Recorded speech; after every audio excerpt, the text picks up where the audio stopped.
I'm delighted to introduce Clarence Dass, who will make introductions. And I'll lower the level of the distinguished audience by joining you. Clarence? Thank you. Well, thank you, Mark, and thank you all for choosing us over the Red Wings tonight, the few and the proud that are here. This is, as Mark said, an extremely important issue. But before we get into it, I just want to thank the sponsors that have helped the center tonight make this event worthwhile. The Federal Bar Association, the Detroit Metropolitan Bar Association, the Criminal Defense Attorneys of Michigan, the Wayne State University Law School, the Irvin D. Reed Honors College, and the Eugene Applebaum Chair in Community Engagement and the Forum on Contemporary Issues in Society. That's all one name. We thank them all. But as Mark said, corporate citizenship and white-collar crime has been a pivotal issue that's faced lawyers and people in society every single day. It was only up until a few months ago that the name Charles Ferguson meant very little to many Americans. And in fact, it might mean very little today. But Charles Ferguson, who directed the movie Inside Job, won Best Documentary at the Academy Awards this year. And when he accepted his Academy Award, he said, quote, "Forgive me. I must start by pointing out that 3 years after our horrific financial crisis caused by financial fraud, not a single financial executive has gone to prison, and that's wrong." Well, Ferguson's comments ignited a new wave of questions, both here in Detroit and across the country. Because just a decade ago, most Americans knew much more common names like Kenneth Lay, Jeffrey Skilling, Martha Stewart, and of course, Bernie Madoff. But now Americans were asking themselves where the line from business savvy ends and the line in corporate criminal responsibility begins. So today we have with us 3 people that tackle these issues every single day, and we're very fortunate to have them with us. We'll begin with United States Attorney for the Eastern District of Michigan, Barbara McQuade, who was appointed by President Barack Obama and began serving on January 4th, 2010. Since then, she's made prosecuting financial and economic crimes a top priority in her office. Before becoming the U.S. Attorney, she served as an Assistant U.S. Attorney for 12 years. She was Deputy Chief of the National Security Unit, and she prosecuted cases involving terrorism financing, espionage, export violations, and threats. She also prosecuted cases involving violent crime, fraud, narcotics, racketeering, and cybercrime. She went to the University of Michigan for college and the University of Michigan for law school. Ms. McQuade. Thanks very much, Clarence. Well, thank you, and thanks to the Center for the Study of Citizenship for inviting me here. And I love the flyer. It's great. Harold, you've never looked better. You're the model for this, I think. I know it was me. Yeah, it's nice. So thanks very much. I thought I would just start with a few remarks. I guess we'll each speak, and then we'll take your questions. But you know, as Clarence said, financial fraud has certainly been a priority for us in the Eastern District of Michigan and in the entire Obama administration. In November of 2009, the administration got together a number of different components of government to put together the Financial Fraud Enforcement Task Force. And the Department of Justice has been part of that. It includes the Treasury Department, the SEC, and some other government agencies that are involved in the investigation of financial fraud. And you know, this came in response to all of the things that we've seen over the past decade, from Enron and Arthur Andersen, and just the collapse of the financial markets that we saw in the late part of the last decade. And you know, these cases are so important because they affect not only individual victims, but institutions. They affect the public confidence in our free markets, which is the very essence of our economy. And so tackling those cases is so very important for that reason, both for the institutions and the individuals who are losing their money. If you look at history, you see how the pendulum swings back and forth. What we're going through right now is really very similar to what happened in the 1930s. In the 1920s, of course, everybody's buying stocks like crazy and getting rich, and it was the jazz age.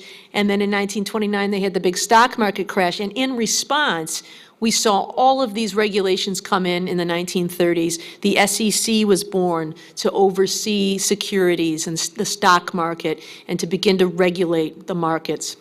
We saw, the go-go 80s and 90s with a lot of deregulation, and, people were buying stocks, and companies were getting very aggressive with accounting practices, and we saw that collapse. And in response, similarly, we have seen things like the enactment of the Sarbanes-Oxley Act, which deals with improving some of these regulations, which deals with new charges for obstruction of justice, which increase the sentencings for the sentences available for some of these kinds of crimes. Just last year, we saw the enactment of the Frank Dodd Act, which added another level of regulation for these kinds of markets. So, it really is history repeating itself. And so the administration's commitment to these kinds of investigations is really in response to what we saw happen in the last decade. And the Eastern District of Michigan is no different. Financial fraud is an important part of what we're doing. Last year, we did a massive restructuring of the U.S. Attorney's Office to try to align our attorney resources with our current priorities. The prior structure of the office had been created in the 1970s when we had 35 lawyers. Today, we have 115 lawyers and some very different priorities, and one of those is these various financial frauds. And so we created separate units to address some of these kinds of things. One unit that's focused on mortgage fraud and investor fraud, which is a huge part of what we're doing. Another unit dedicated to healthcare fraud, and still a third unit that's dealing with federal program fraud and environmental crimes. And I'll talk about a couple of those areas now. Mortgage fraud, huge problem in the Eastern District of Michigan in particular. Nationally, it was a big problem. It burst the housing bubble. And why here? Well, one of the theories I have been told is because we do have an economy that fraudsters can prey upon. One of the common schemes is to find a straw buyer who you can pay a couple $100s to go in and apply for a fraudulent loan. He gets the money, he gets his couple $100, and the fraudster walks away with the $100,000 or $200,000 loan for a home that is then just left vacant after getting an overpriced appraisal for that home. He walks away with the money, the lender is the victim, but so are all of us. Because statistics show that for every foreclosure in a neighborhood, the housing values go down by 1%. So for all those foreclosures that have occurred in our community, it's depressed everybody's property values. So mortgage fraud is something that we have spent a lot of time and resources going after, and in fact, the Department of Justice allocated 3 new assistant U.S. attorney positions for our office in the last budget cycle before the election to attack those kinds of cases. Another area where we've seen a huge increase is healthcare fraud, and we have, again, devoted a lot of resources to that issue. We've seen clinics, doctors, pharmacists, all kinds of healthcare providers engaging in Medicare fraud in particular. In part, it's just easy pickings. And some of these schemes, again, preying upon our depressed economy, preying upon our vulnerable members of our community. They will go to homeless shelters and recruit patients. These are people who, don't know where their next meal is coming from, don't know where they're going to lay their head down to sleep that night, and they say, you want to make a couple $100s today. It sounds pretty attractive. And so in exchange for a couple $100s, they provide their personal information. They have a Medicare card. They sign a form that says, my arm was tingling, and they're on their way. Meanwhile, the provider can then bill Medicare for a $3,000 nerve conduction test. Pretty good return on the investment, $200 to the patient, $3,000 in return. And the Medicare program was set up to be a payer-friendly system to get that money out to doctors immediately so that doctors would be encouraged to provide an inducement to see and treat Medicare patients. So it wouldn't be a hassle and a lot of paperwork. But we see people exploiting that and taking advantage of it. We've charged 120 individuals with healthcare fraud in the past year, amounting to $120 million in fraudulent billings. It's very alarming. And then the other big area we have seen in our office is kind of smaller investment fraud schemes. People who take mom and pop investors, pension funds with small investment firms, and engage in Ponzi schemes. Ponzi schemes are named after Charles Ponzi, who was a fraudster in the 1920s and who kind of invented this idea of the Ponzi scheme. And that is, you entice investors with a scheme. His was a scheme involving trading in a security that was kind of a return reply card for European postage. But he promised his investors a 50% return within 45 days. So he got lots of people to invest, and then the early investors he would pay with the investments of the next generation of investors. So the first investors did get their 50% within 45 days. So they started bragging about it and telling their friends, this is great, I really did get paid out. And then the next wave gets paid. But then with wave after wave, eventually there aren't enough new investors to pay off the investments for the old investors, and the whole house of cards comes falling down. We have seen lots and lots of those kinds of investment schemes. In fact, the Free Press just wrote an article about it this week, detailing some of the schemes where small investors have lost their entire life savings, the elderly and others. And they often look for people who are members of their church, members of their country club. Bernie Madoff perpetrated the biggest Ponzi scheme of the century in history, $65 billion, I think it was. And in large part, he victimized members of his own country club in Florida because he got a few guys that he did make the payoff, and over the years they'd say, you got to invest with Bernie Madoff. This guy brings in a lot of money. But eventually the whole house of cards came tumbling down.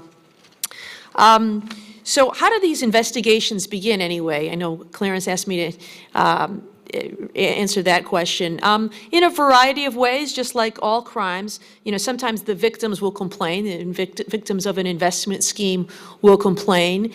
Sometimes through data analysis in these Medicare cases, there are investigators looking at data and they flag instances where, say, a doctor is billing at 100 times the national rate for a particular test.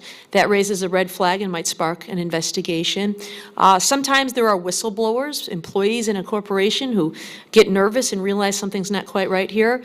And sometimes self-disclosure, which is very interesting. Corporations will sometimes self-disclose when they identify a problem within their organization, which is an important factor when prosecution decisions are made.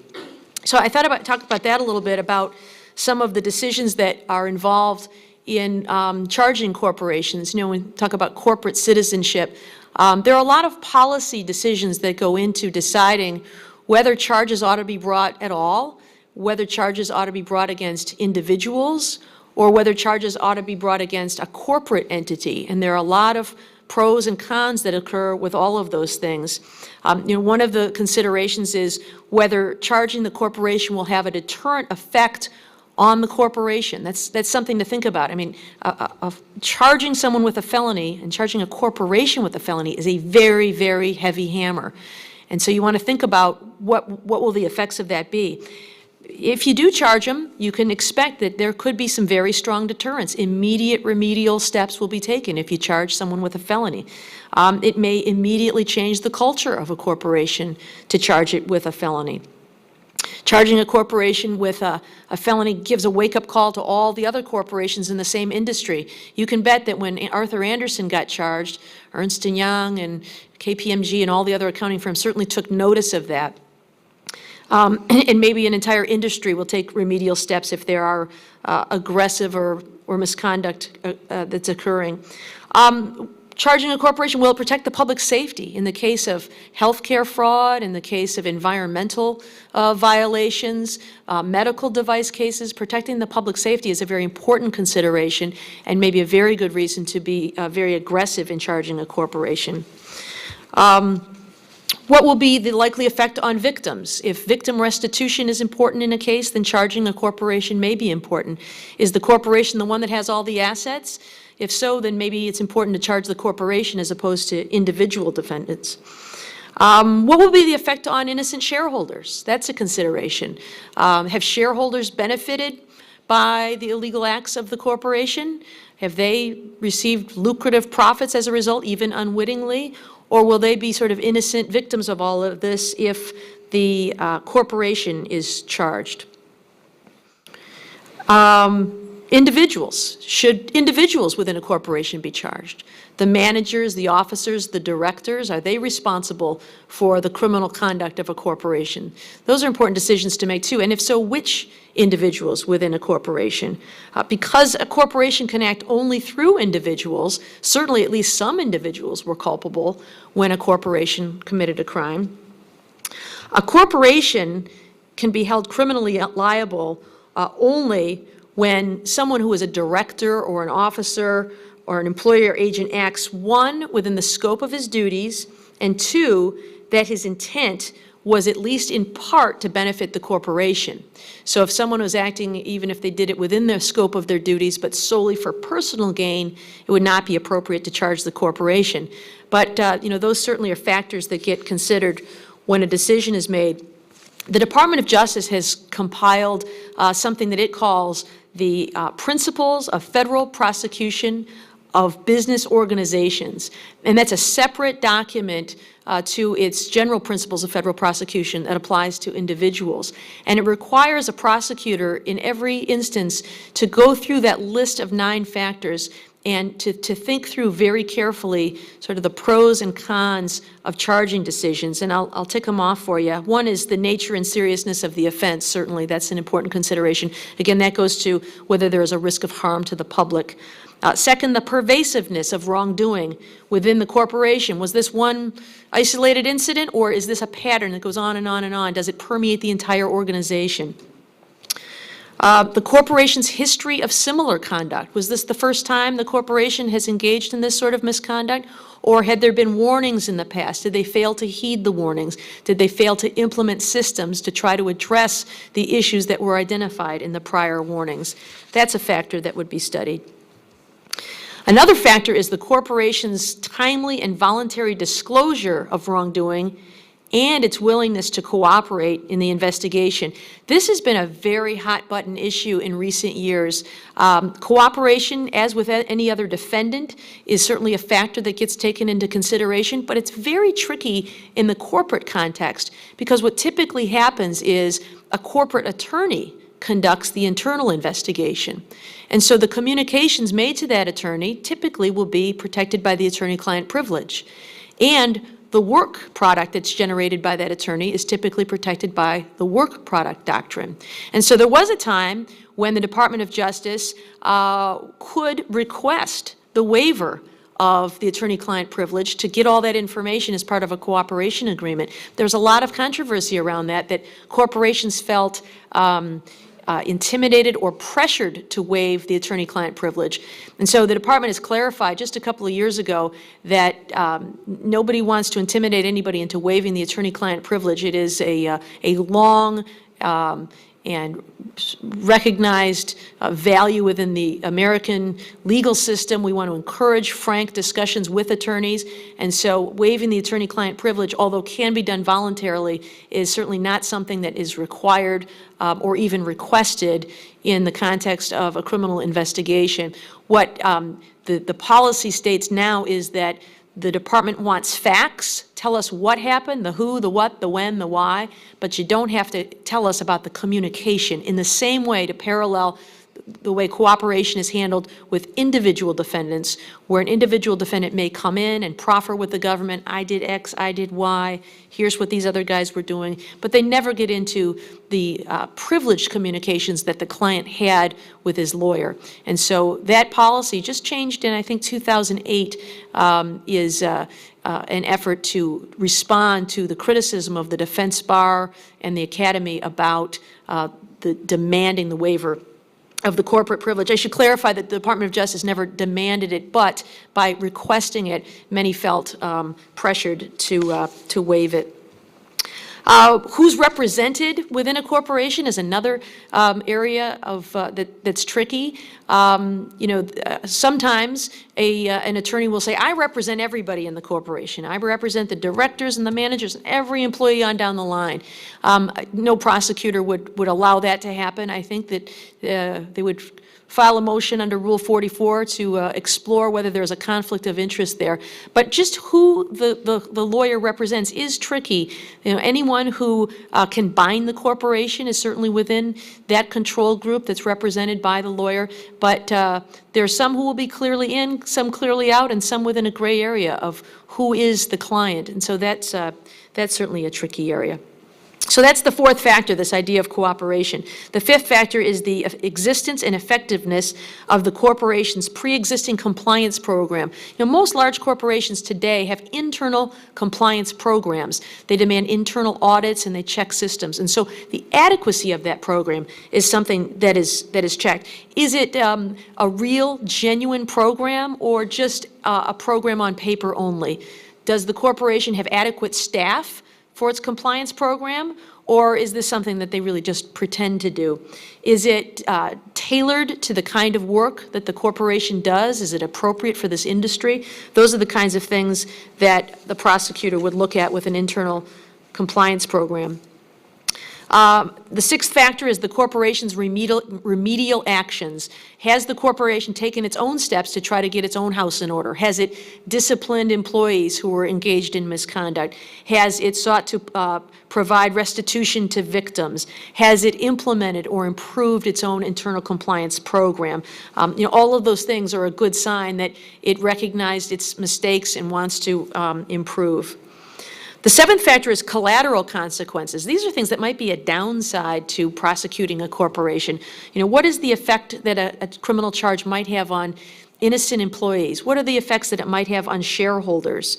Will criminal charges result in the debarment of the corporation from certain programs? Will it, if it's a government contractor, will it continue to be allowed to get government contracts? You know, in these Medicare cases, debarment means you can no longer participate in the Medicare program, a pretty serious penalty. So it's a factor to think about before filing criminal charges. The eighth factor is the adequacy of prosecution of responsible individuals. Is it adequate to simply prosecute individuals as opposed to prosecuting the corporation? You know, here in Detroit, more frequently than sort of large mega corporations, we're charging small businesses that might be the alter ego to an individual, and that's often a consideration. Has the individual defendant tied up all his assets in the business that he can hide behind? If so, then that might favor charging the corporation. Strategically, I often think that you might be better off charging just the individual, because I don't want a jury to split the verdict and say, we found the corporation guilty, but the individual's not guilty. It might be a way for a defendant to sort of skate out of liability. So those are some factors to think about in terms of responsible individuals. And the ninth and last factor is the adequacy of other remedies, civil remedies, regulatory remedies. There are other remedies available besides criminal indictment. There are deferred prosecution agreements where you charge but say, as long as you can get things in compliance, we'll dismiss in 2 years, but we're going to give you 2 years to try to start getting in compliance and fixing some of these things that are wrong. Or to simply say we're going to a non-prosecution agreement. We're not going to prosecute you, but you agree to do those same kinds of remedial things to get your house in order. So those kinds of factors, you know, are those adequate? Because we recognize that criminal charges, indicting someone with a felony, a corporation with a felony, is a very serious hammer, and if there are other remedies that are adequate to achieve the goals, then those ought to be seriously explored. So that's probably enough for me. I'll turn it over to our other speakers, but I thank you for your interest in this topic.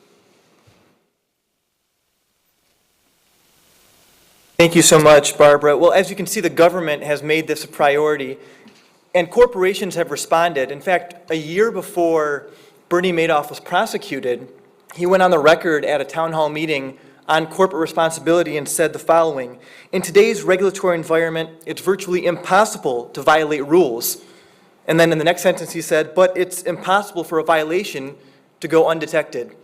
So to talk about what corporations have done and in their response to prosecution is Harold Gurewitz. Harold Gurewitz has earned a reputation as one of the top defense attorneys in Detroit and around the state of Michigan. He's represented various high-profile individuals, including the former mayor of Detroit, Coleman Young, former Kmart executives, healthcare professionals, and both public and government officials. Before entering private practice, Mr. Gurewitz was a prosecutor himself at the U.S. Attorney's Office, and he served as chief of the Economic Crime Unit. He received his bachelor's degree from Michigan State University and his law degree from this law school. So, Mr. Gurewitz. Thank you very much. I, as Clarence just said, have served as a prosecutor and now have spent more time working as a criminal defense attorney. One of the lessons that's really become clear to me over this time period, and progressively clearer, is that this is all getting harder. What do I mean by that? What I mean primarily is that the challenges are really getting greater. We attorneys, Barbara and myself, on different sides, usually at the table, not at the same table. It's a pleasure to be here sitting next to her. Both participate in an adversarial system where the functions of attorneys are there to ultimately obtain justice through the court, sometimes not through the court, where a resolution of a matter, whether serious or less significant, are resolved by some kind of an agreement which doesn't result in prosecution. This growth of difficulty, of what I call becoming harder work, is really most apparent, I think, in the white-collar crime area. Because typically, in those kinds of cases, the investigations take a long time. It can take years sometimes for the government to obtain a complete assortment, a complete inventory of a company's documents, for example, and then to begin interviewing witnesses and bringing them before a grand jury. And during this time period, it's the function of the defense attorney representing the business or the individuals to kind of keep track of what the course of the investigation is and to advocate ultimately for the best possible outcome, which can mean sometimes a plea bargain. Sometimes it means that you can't reach a resolution and we end up in court in a trial. And sometimes it also means that there's an agreement there will be no prosecution, or in some cases what is referred to as deferred prosecution of some type. Why has it become harder? One reason is the penalties have increased. Prosecutorial tools have also increased in their significance during this time period. And a third factor, I think, is that there has been an eroding to some extent, of the attorney-client privilege. The attorney-client privilege is really an essential protection for communications between an attorney and client. In the case of a corporation, it comes into play when there is an internal investigation that the attorney is involved in, not only to collect information, to talk to have witnesses, have employees interviewed, but then ultimately to provide advice about what the nature of the particular problem is and how to resolve it. Over the years, there has been an increasing focus on obtaining information from corporations that they've collected through their internal investigations. As a result of these factors, clearly there's a need for effective and significant prosecution of wrongdoers. And we have lots of examples of that we've all become thoroughly familiar with in the news over the last 10 years and perhaps longer. But I'd like to suggest that there are some other effective remedies that really bear further consideration, that include self-regulation, that include alternative administrative regulation by the government where that's appropriate, and also brings into play the role of private litigation brought as class actions or as individual actions or shareholder litigation that can also be effective tools to regulate conduct of attorneys that doesn't necessarily result in all of the problems that there can be in the case of a criminal investigation and prosecution. During the last quarter of the 20th century, we've witnessed an explosion of new criminal laws and increased penalties. One commentator that I have had the occasion to read recently suggests that there are perhaps 300,000 regulations in the federal government books of regulations that call for enforcement by criminal sanctions. how can we begin to count them all, and how can corporations begin to deal with them all? The tools that federal prosecutors have at their disposal have increased in significance. So let me just give you a couple examples of the things that I've dealt with regularly over these decades now. One is the common basic federal criminal conspiracy statute, which in the past was a means for prosecutors to bring charges in probably the most effective way against wrongdoers in the white-collar crime area. It has always and still does provide for a penalty of a maximum of 5 years imprisonment. Recently, there has been an amendment to the criminal code which has enacted separate conspiracy statutes. There's one now that includes bank fraud, which provides for penalties of up to 30 years in some instances. There have been enactments of criminal forfeiture statutes, which allow the government to claim that proceeds that have been obtained by people who have committed crimes belong to the government from the point in time when the crime was committed. There are parallel civil provisions that allow civil forfeiture actions to be brought by the government. And sometimes this happens, that the government institutes civil forfeiture proceedings that tie up assets. There has also been enormous pressure placed upon corporations to clean their own houses, to do their own diligence. And this has occurred through a series of enactments, both from Congress and procedures put into place by the Department of Justice. As Barbara has indicated, the Department of Justice promulgated principles of federal prosecution. They were first put out when I was in the U.S. Attorney's Office back in 1980 by Attorney General Benjamin Civiletti. And at that time, it was a little booklet that I was able to put in my coat pocket on one side. It's online now, Harold. Well, I still... There might be an app for it. That would work. And the other pocket, I'd have my copy of the Constitution. Things have increased in size and complication.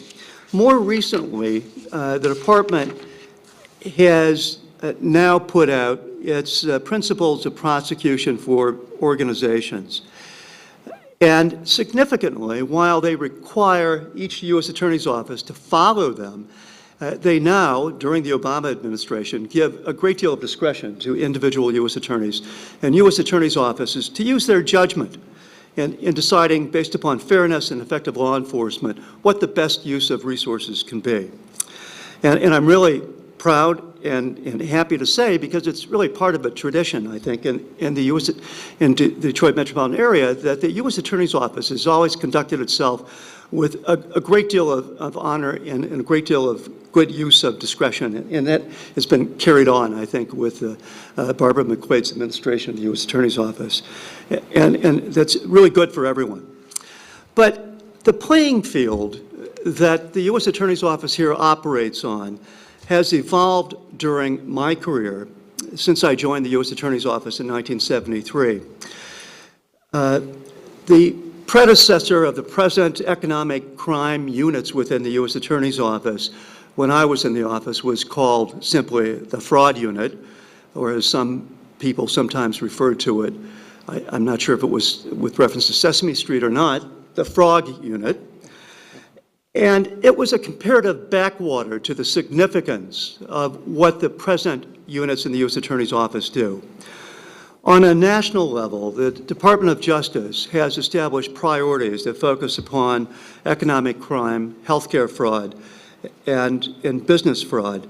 The U.S. Attorney's Office here has added mortgage fraud to that mixture. However, there has historically always been an emphasis, I would submit, in U.S. Attorney's Office here and around the country on prosecution of significant business crimes. In the early 1970s, the U.S. Attorney's Office was faced with an enormous problem that was presented by the complete failure of the low-income housing programs and particularly in Michigan and the Detroit metropolitan area. By the early 70s, HUD was administering about 17,000 repossessed homes within the city of Detroit. But the office was responsive to this and engaged in efforts that resulted in hundreds of investigations and hundreds of convictions within just a couple years. Back in those days, there were also other significant investigations of companies in response to things such as a significant chemical spill that affected animal feed in the Velsicol investigations. The General Motors Company was investigated for an excise tax violation. But as time has gone on, there has obviously been a substantial expansion of government programs and an increase in growth and complexity of businesses, particularly as a result, I think, of the internet. But the question remains, is an increase in criminal penalties and the big stick for prosecuting mid-level and lower-level and all forms of business crime an effective use of law enforcement resources. I had the opportunity during this past summer to participate in a federal death penalty trial, and from that background, there is an analogy. There are many people, including me, who oppose the death penalty, but find it difficult to find a complete and good justification in the worst case scenarios, such as we can think of Timothy McVeigh and the Oklahoma City bombing. The Supreme Court has commented and said that the death penalty is intended for the worst of the worst. And I would submit that there is similarly no dispute that the financial disasters that we've lived through, like Enron and Madoff particularly, which has affected so many good activities in this country and so many small people, must be dealt with in the toughest possible manner. But there's always the question of whether tough is the most effective way to deal with all of these other circumstances that we have to be dealing with on a regular basis. The broad and harsh new criminal enforcement measures have been created in response to this growing view that there's a crisis of faith in the American business and that criminal acts can only be reined in by prosecutors. It is part of this view that deterrence and regulation in the business marketplace can be best achieved and that we can regain our formerly stellar position in the world economic community only by putting more and more people in jail and corporations on probation. It is my view that this course is overstated. Criminal investigations and prosecutions of business activity are costly and cumbersome, without question. They always require lengthy, detailed reviews of mountains and now multi-gigabyte volumes of information. They're disruptive to businesses. For businesses and professionals, the mere fact of an investigation can cause an irremediable problem, an effect upon their reputation, for businesses on its customers, on its marketplace, and upon investors and stockholders and retirees. In addition, criminal investigations can have a disproportionately larger impact on the viability and existence of smaller business, and also on the lives of mid-level managers and rank-and-file employees of any size business. So with these things in mind, I think we have to think about what is the best exercise of our resources, and do we have a continuing need to increase the artillery of federal prosecutors. Just an example of some of the federal statutes which have been created and expanded over my career begin with, first, the federal RICO statute, which creates a 20-year felony for a super conspiracy that was intended to be used primarily against organized crime, but has been used against organized businesses, and provides for, in addition, a civil remedy to allow private parties to bring actions under the broad tentacles of this law, and if successful, to attempt to obtain attorney fees. It's modeled really after the federal antitrust statutes. Another one, which has always been really the workhorse of federal white-collar crime prosecutions, is the federal mail fraud statute. which was expanded to the extent of going after intangible rights frauds to include prosecutions of local government officials, but reined back by the Supreme Court in the now famous McNally decision in 1987. But very quickly, the following year, Congress enacted a new statute to define fraud to include intangible rights. That was used going forward successfully until the Skilling case. Just this last year, the court cut back on that to say that it really is limited in its scope to the hardcore bribery and kickback kinds of cases.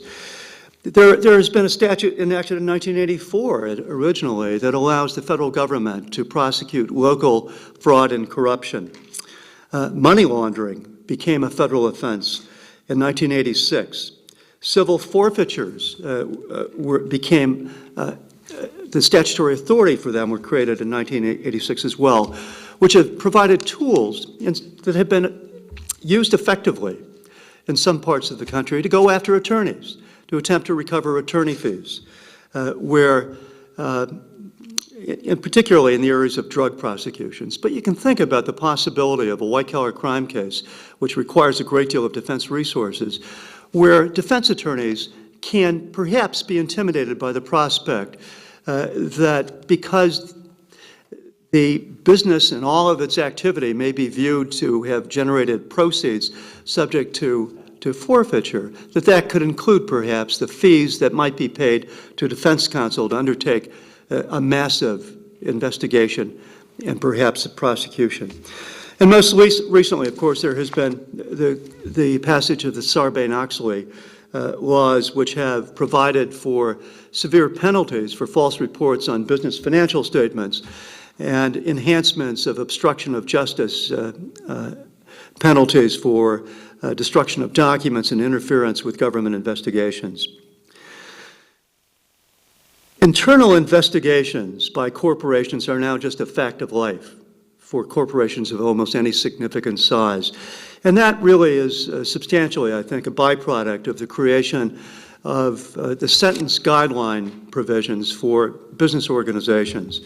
In 1986, the federal government adopted a set of guidelines to limit the range of discretion for federal judges in imposing sentences. And in 1991, there was a provision added that particularly applied to business organizations and included within the criteria the quotient that would finally be determined by a judge for deciding a sentence for a corporation was consideration of not only a corporation's history, just like a judge would look at the criminal history of an individual, but also what kind of effective program had they put in place to review their operations, and had they conducted any kind of internal control of what they were doing.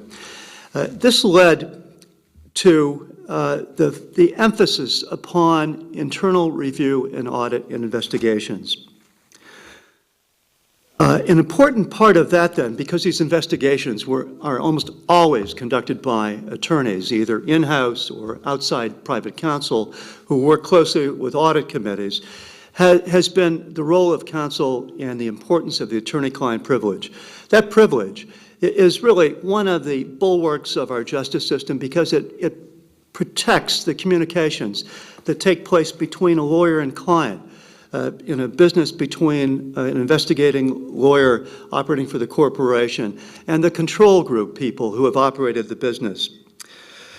The amount of emphasis that has been put in the sentence guidelines on cooperation has put pressure on this privilege and made it desirable for corporations to make disclosures of that work product to prosecutors in order to attempt to obtain the best possible outcome if there would ever be a prosecution. The Department of Justice has also stepped into the fray with regard to the attorney-client privilege. And over a period of time, from 1999 until 2008, adopted a series of escalating policies, which have now been reversed, which put additional pressure on the attorney-client privilege. And these emphasized the importance of disclosure of information. In 2003, the then Deputy Attorney General Thompson wrote in the Principles of Federal Prosecution of Business Organizations that one of the factors that should be considered in determining whether there should be a prosecution should include the scrutiny of the nature of cooperation, including, if necessary, waiver of attorney-client privilege. That has been substantially neutralized, but not completely, in large part because it's still desirable for a business to obtain the best possible outcome by making disclosures. In 2008, the Deputy Attorney General announced changes in these prior positions that had been set forth in various memoranda of the Department of Justice, that corporate cooperation was not to be assessed based upon whether there had been a waiver. But to some extent, and I think to a great enough extent to be a concern, the reality is that there has been pressure for pre-indictment disposition results in voluntary disclosures, which either call for disclosure of the attorney's work product in an internal investigation, that is, results of just fact information, what the attorney has learned in conducting interviews, and necessarily sometimes the other kind of work product, which are the things that go into the advice given to a client. I looked in coming here at the report of the United States Sentencing Commission that was released not long ago for the fiscal year 2009. And interestingly, there has been a decline in the number of corporate sentencings in that year. Crime, according to the Commission, crime involving fraud, deceit, theft, embezzlement, and inside trading and other forms of deception account for the fourth largest category of convictions, about 9.5%. Organizations such as corporations and partnerships can, which they say can be prosecuted for violating federal criminal laws. There were 177 sentences around the country, certainly not just in the Eastern District of Michigan, during that year. That number had dropped by about 20 from the year before. I think, is subject to debate whether that's a result of change in the Department of Justice policy concerning the waiver or not. So, in conclusion, I think that there are three areas that I focus on to set forth the idea that perhaps the penalties have become too severe and the tools have become so effective that maybe there are other means of enforcement that might be considered. One area is over-criminalization. The trend has been a response to this tough-on-crime attitude, and it's burdened our justice system with more and more complex laws and cases in court. There has been an increase in prison populations, certainly as a result of drug prosecutions over the last decade, and I would submit that business people have added to those numbers. These prosecutions have burdened corporations. The emphasis on criminal enforcement as an approach to regulation has placed an increased burden on corporations to conduct costly internal investigations, so that goes straight to the government. Some commentators have said that effectively businesses have become deputy investigators for the federal government. And the third comment is that there has been a clear effect upon the attorney-client privilege. And so I would submit, and I know that Professor Henning, Peter Henning, my friend and colleague who I've had occasions to consult with on many of the questions that have vexed me over the years, is left was, is this all really worth it? Are we on the right course? Is this the best way to deal with the problems we have facing our business and economic community? Or are there other remedies that could be more effectively employed? Thank you.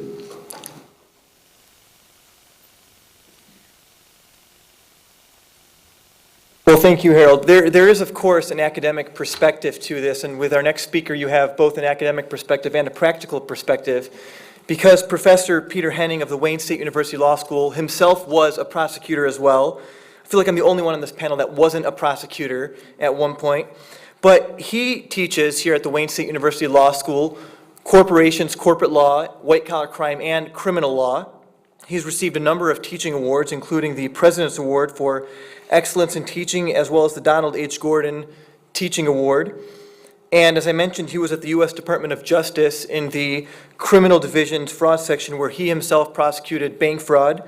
He's frequently quoted in the press on white-collar crime issues and general criminal law issues. And he received his bachelor's degree from the Loyola Marymount University, his master's degree from Fordham University, and his law degree from the Georgetown University Law Center. Professor Henning. Thank you, Clarence. Good evening. And I'm the thin blue line between you and the reception, so I understand that I may be keeping you from some type of sustenance.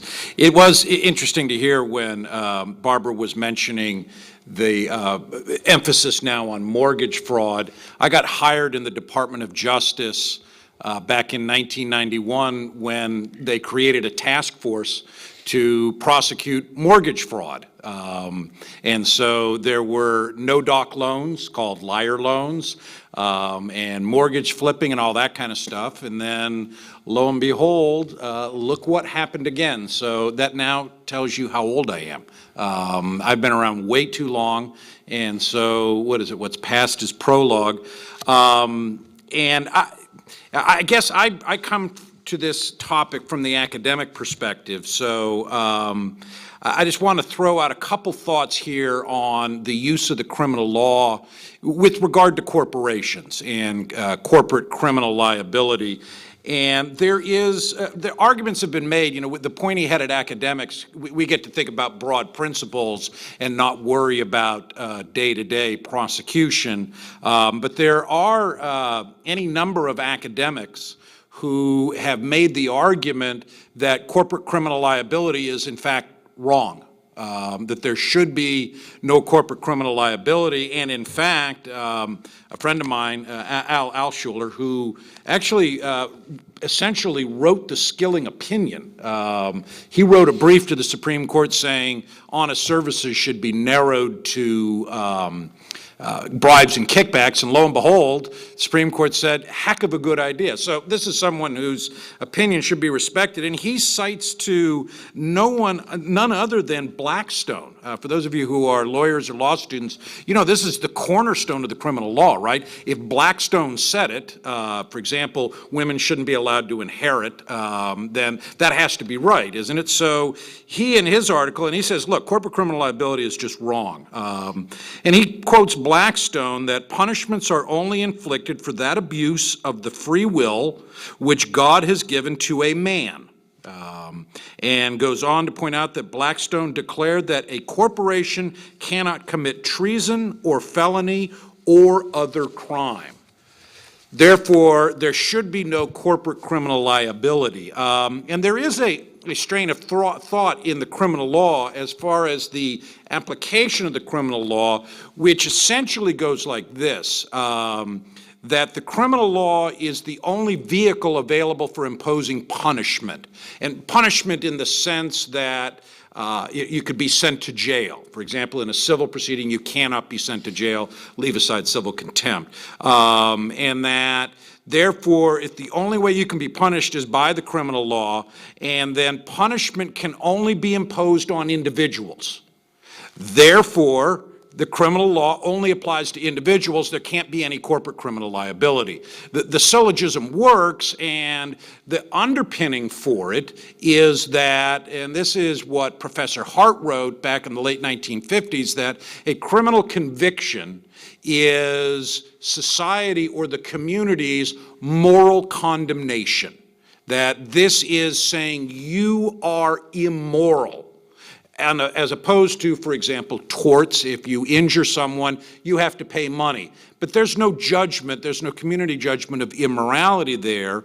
And so the thought is that the criminal law is the only vehicle to impose that moral judgment, and therefore the moral judgment should only be imposed on those who act morally.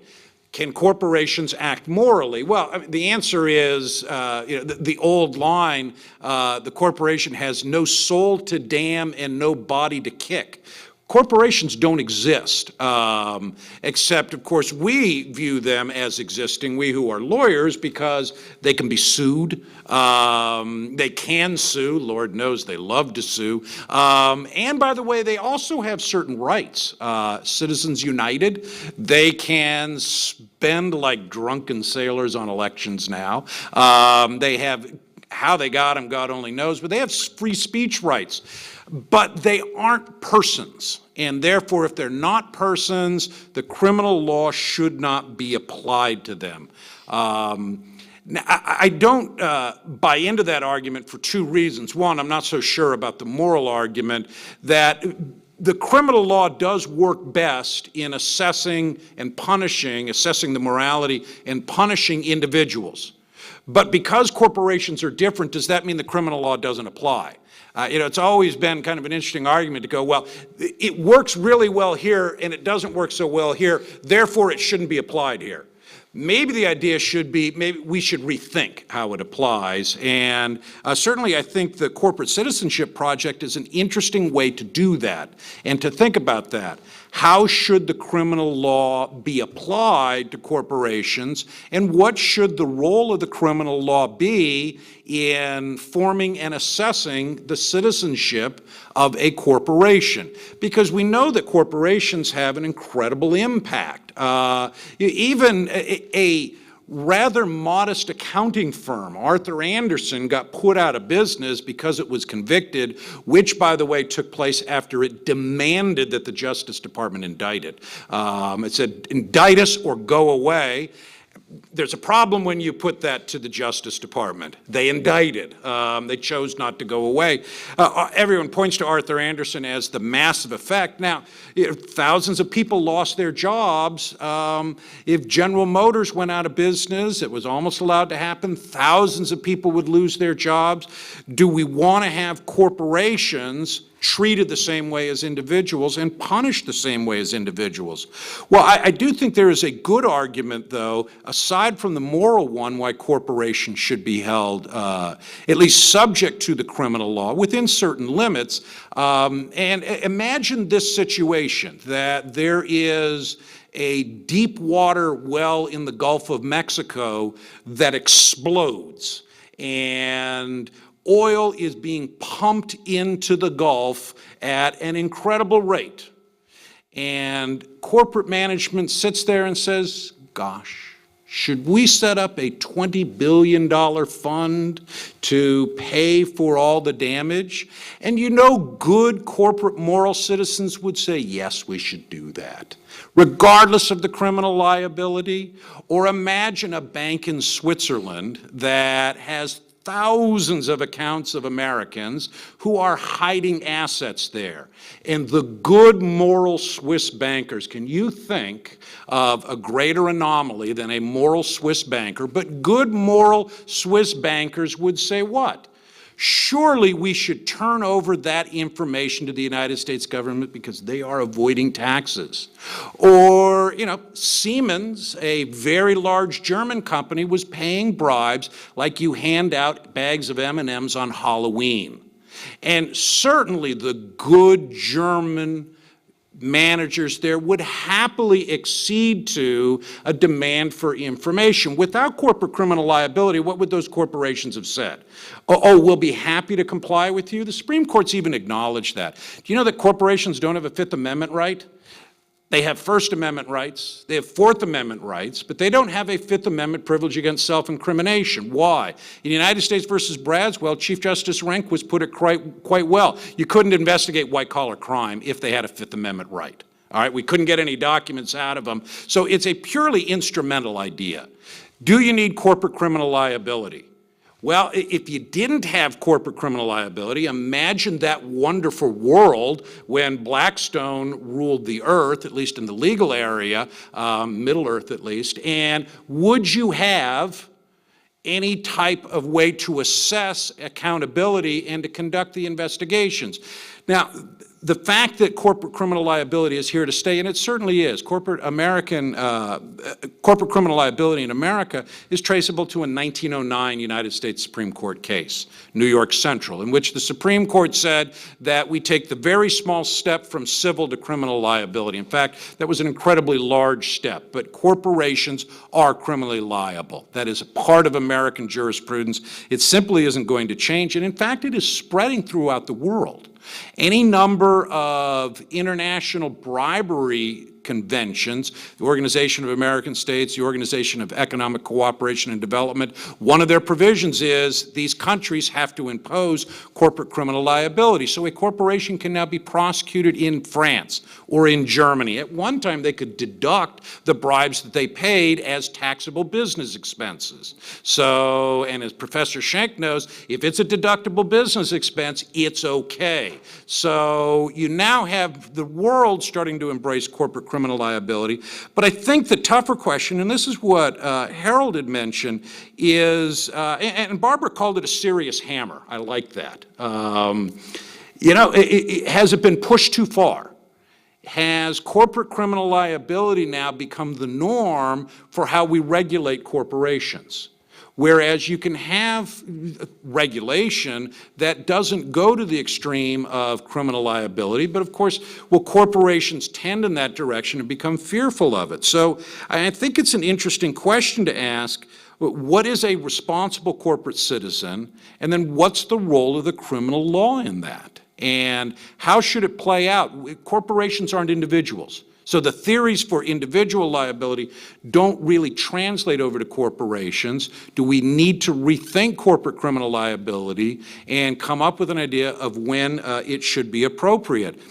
As a final thought, too, if you think about the various economic meltdowns we've had, the S&L crisis in the early 1990s, Enron, WorldCom, the accounting frauds, any number of criminal prosecutions came out of that, both corporate and individual. From the 2008 meltdown, how many prosecutions can you name?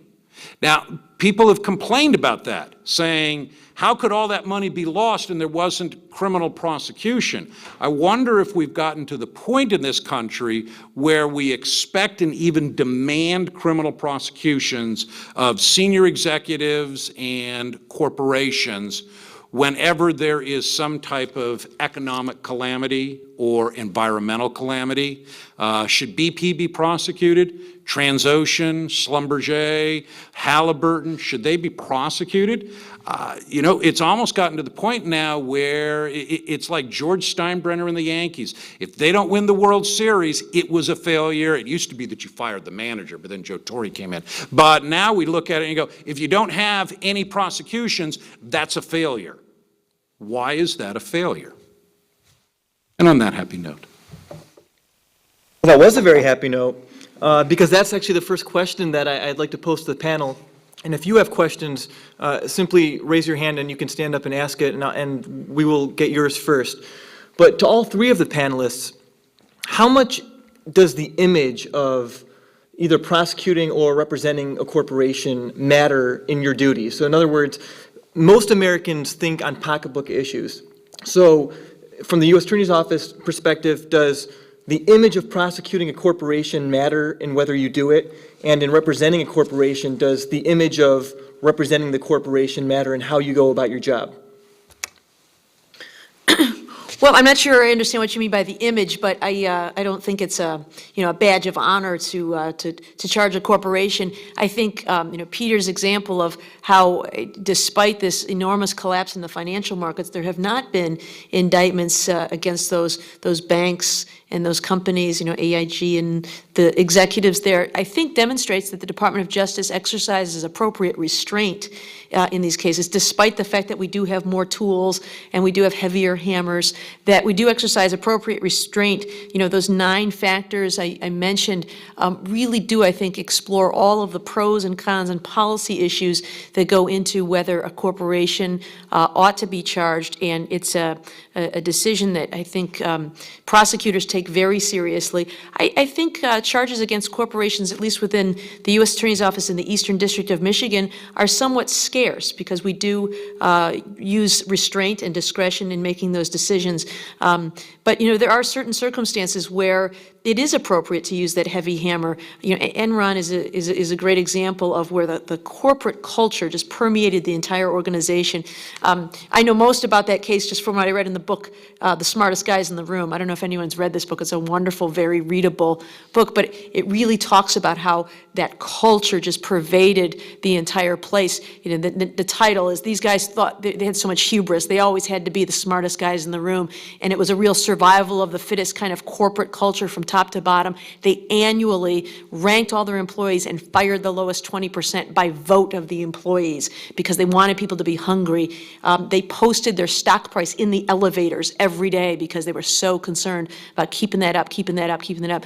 So when you have that kind of culture and you're demanding people to perform at those high levels, there is going to be temptation to break the law, because how else can you compete and stay in that top 80% and keep that stock price up? And that's exactly what happened. They were manipulating stock prices. They were using fraudulent accounting practices. So when that does happen, I think there are instances where it is very appropriate to charge the corporation and to hold them to that very high level of accountability, and to use it as a deterrent to other corporations who might look to those other corporations and say, we want to be like Enron. Well, be careful what you wish for, because if you do create that kind of culture in your corporation, there should be serious consequences. I view it as a circumstance that creates a lot of challenges of a different kind than I spoke of before in the course of what I do. Often, the kind of corporations that I think come under scrutiny in this area are not the large corporations that we read about in the news, but smaller ones, where there's often a personal relationship between employees and the owners and the operators of the business.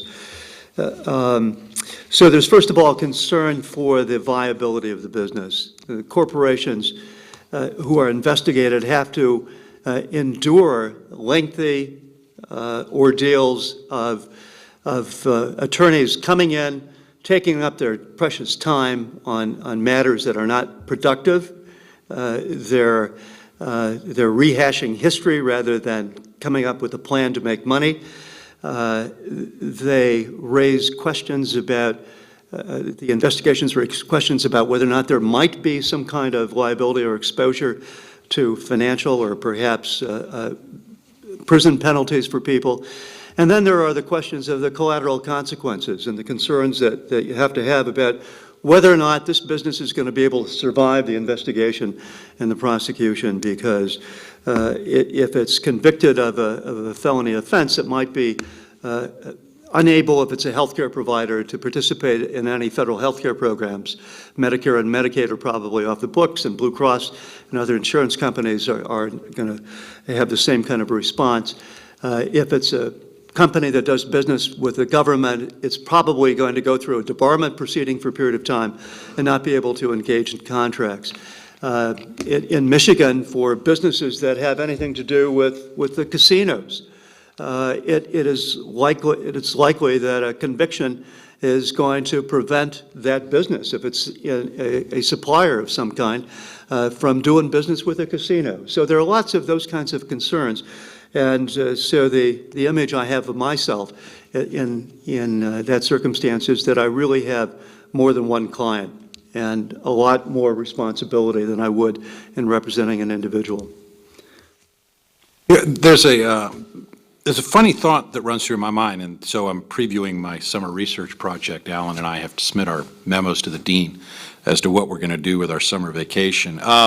There's this odd perception of over-criminalization. If you talk to the corporations, they go, there's over-criminalization, and the public perception of under-enforcement. And how do you get those two together? That on the one hand, you have people screaming, we have way too many laws, way too many regulations, we have to free up American business. And by the way, why haven't you thrown some CEOs in jail? How do you reconcile those two? Now, if you're the Chamber of Commerce, there's a very easy way to reconcile them. Anything that's good for business is, of course, acceptable. But it's a funny perception out there that there is too much and too little. Maybe that means it's just right. I don't know. But it's an interesting mixture of the two. You have a question? There was an article in the New York Times today about the federal prosecutors now going after financial institutions that are involved in offshore tax evasion, claiming that they are aiding and abetting their clients in failing to report their foreign accounts. And so, in one respect, that's Harold's problem with expansion of what the feds are doing in prosecution. My view is that the federal prosecutors, in a case like that, actually are doing a service for reputable tax lawyers that are faced all the time by saying, well, why won't you help me lower my taxes? The guy down the street does. And so I think there is a balance, and I think that, yes, maybe the prosecutors are getting into areas that they didn't prosecute before, but in terms of us lawyers, I think they're doing us, private lawyers, I think they're doing us a service.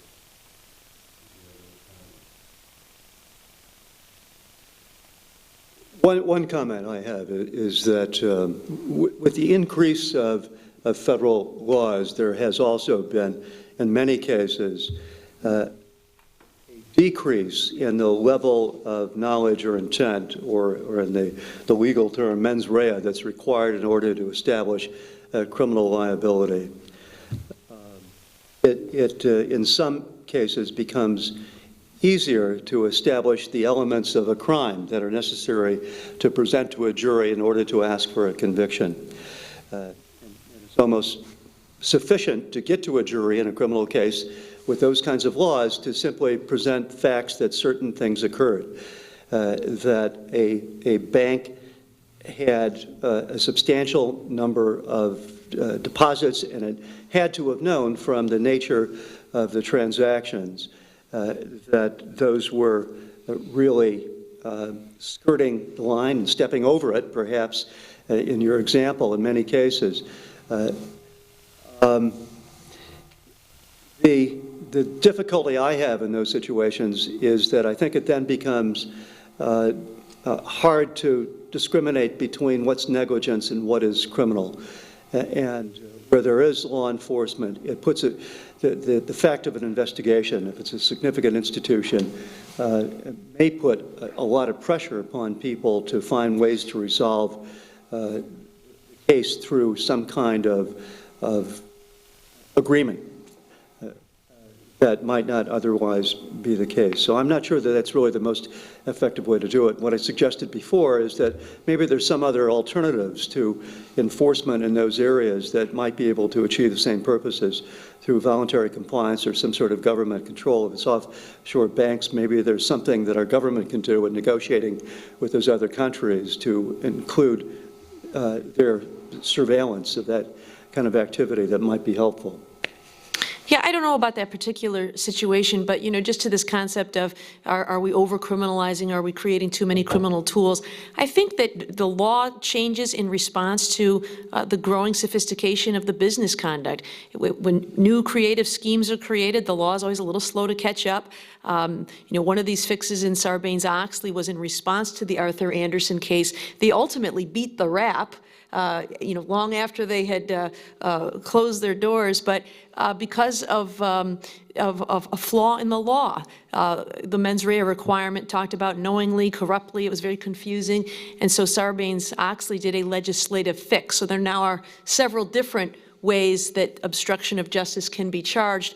But it was because Arthur Andersen had a creative defense to its obstruction of justice charges when it said we were simply following our document retention policy. When we said, today you should comply, folks, if you know what I mean, today's the day, we ought to comply with that document retention policy, which says destroy everything after 30 days, 60 days, whatever it does. They began the shredding knowing that Enron was under investigation. Yes, there are always new criminal tools being created and more criminalization, but I submit that is only to kind of keep up with the more and more sophisticated schemes that get concocted. Well, I think one of my favorite tax law professors told me, Mike McIntyre, the difference between tax planning and tax evasion is about that much. You're right that it's the lawyer down the street told me it's okay, but isn't that just being a creative business person? You're right. The great thing about white-collar crime, there are a couple of my students are in here, is it's the gray areas. These aren't people who are knocking over party stores. If only they were. If they would just knock one over with a gun, you got them. That's just so much easier. Criminals know they're criminals. In the white-collar area, and I thought Harold and I have talked about this, half the battle is convincing them they actually did something wrong. You look at it and you go, yeah, this was wrong. And they're like, nah, I convinced myself I'm not doing anything wrong. It's okay because I know the guy down the street has an account in India, Switzerland, Barbados, and he says it's okay. So that makes it okay, doesn't it? Sometimes that does make it okay. In tax, you have to show a violation of a known legal duty. It's very difficult to prove those kind of cases. So you're right, it's hard. And it does strengthen the good lawyer to say, this is proper conduct. But is it deterring creative tax counseling? I think that the two most common kind of statements that I hear in the course of talking to people who are subject to investigations are, I was going to pay it back, and everybody else was doing the same thing.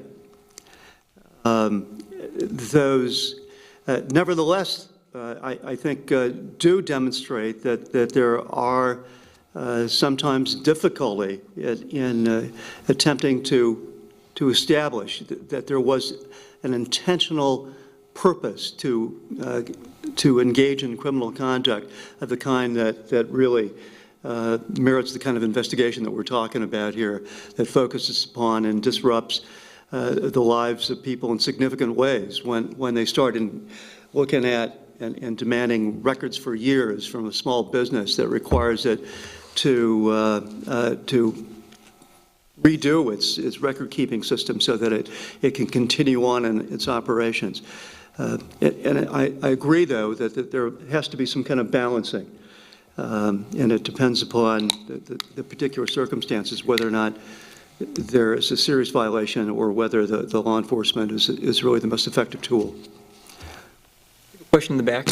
Yeah, I vaguely remember last year the Department of Justice was doing FCPA prosecutions, and they were sending informants to actively engage in bribing the government of Africa or Somalia or some government in Africa, and they were cracking down on the FCPA.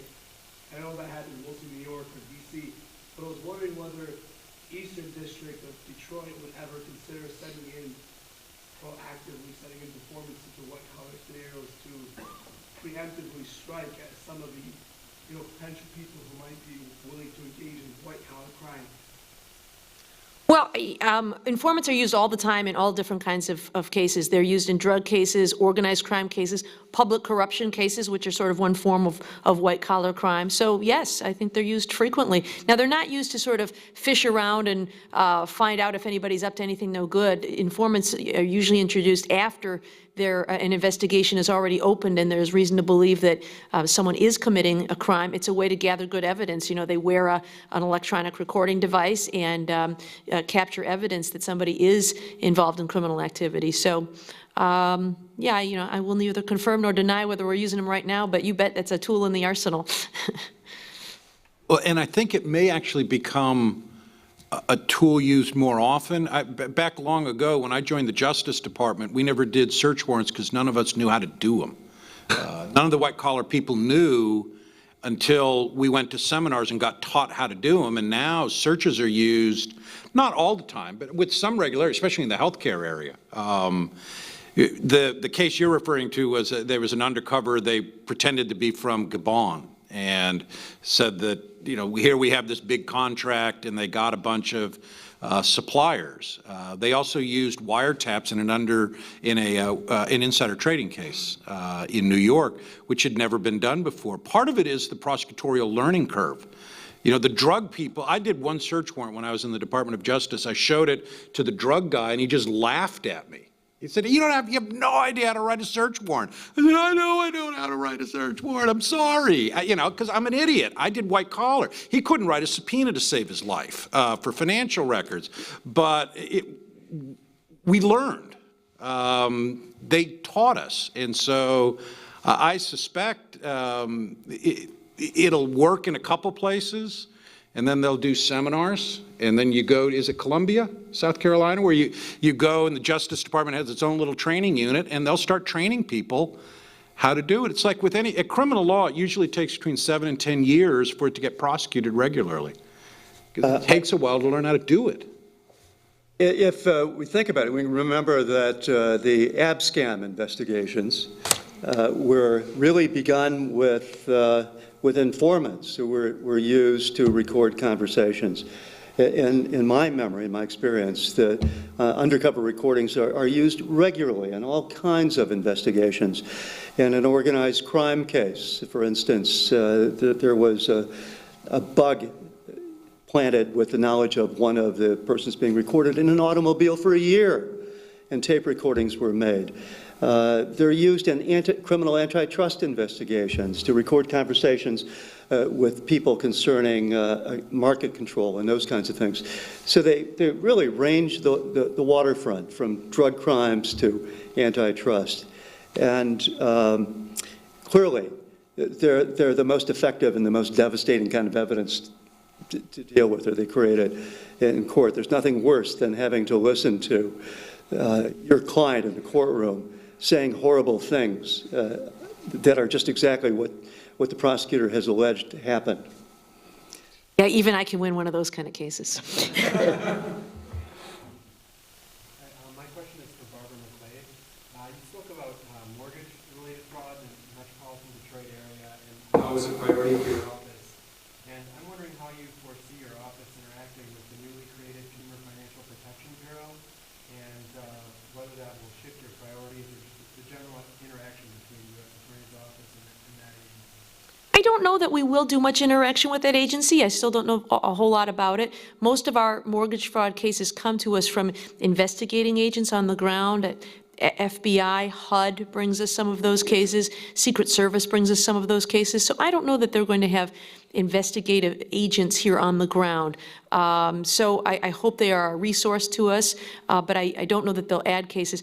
Mortgage fraud is a priority for all of those investigating agencies, though, that I mentioned, at least, for the moment, and those evolve over time as new schemes arise and go away. So, but it is a huge problem in our community right now. But I don't know. I look forward to learning more about them.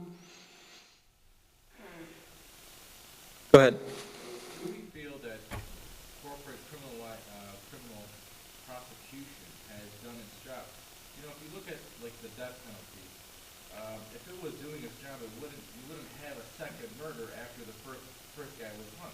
you know, it's not, I don't see it to be a deterrent. If we're not putting in the CEOs into jail, do we feel that, you know, punishing the corporation as a whole and possibly losing, you know, people's jobs and all is worth it? I think that, I don't see it to be a deterrent for the corporations in the long run. I feel it going more towards the CEOs and people behind these things would probably be the best route. I mean, do you feel that it's being effective? Going off to these corporations, do you feel that it's done its job? Well, I don't know. I don't think you'll ever stamp out crime, no matter how much prosecution you need to do. But I do want to clarify that just because you charge a corporation doesn't mean you also don't charge individuals like the CEOs, and those are independent decisions that are made. But, you know, if you imagine a world where there was no potential to charge a corporation, I think that the corporations would have far less incentive to comply with the law, to have their own internal compliance review units, to do the kind of remediation that we want them to do. So I do think that there are incentives to place, and knowing that that hammer is out there, I think does cause corporations to behave in ways that society wants them to behave. I have a little bit of a different view. I think that there are real questions about whether or not prosecutions of corporations has a sufficient deterrent effect that really replaces effective prosecutions of individuals. And it's really, as we've said, corporations are not people. They're not persons. They don't have a Fifth Amendment privilege. It's the individuals who really commit the acts. And if there is crime without effective law enforcement that is focused upon those people who made the decisions, then I think that prosecuting the corporation really serves little purpose. I wonder whether white-collar defendants, not leaving aside corporations, I think Harold's right, it's tough to deter a corporation because you have turnover in it. But I wonder whether, you know, when you're talking about corporate executives, whether they can even be deterred. I think I get the feeling that they believe the people who are caught were dumb, and they're a lot smarter. So, you know, I'm not doing anything wrong, or if I am, you're not going to catch me. I'm one of the smart ones. There was the arrest last week of the lawyer on insider trading charges, and he was caught on tape bragging about how smart he was to be able to avoid creating a paper trail where the dumb ones get caught. And he was being recorded. And I would love to know what his defense at trial is going to be. But I wonder whether they can even be deterred. Whereas, you know, deterrence can work. You know, do I risk a 20-year mandatory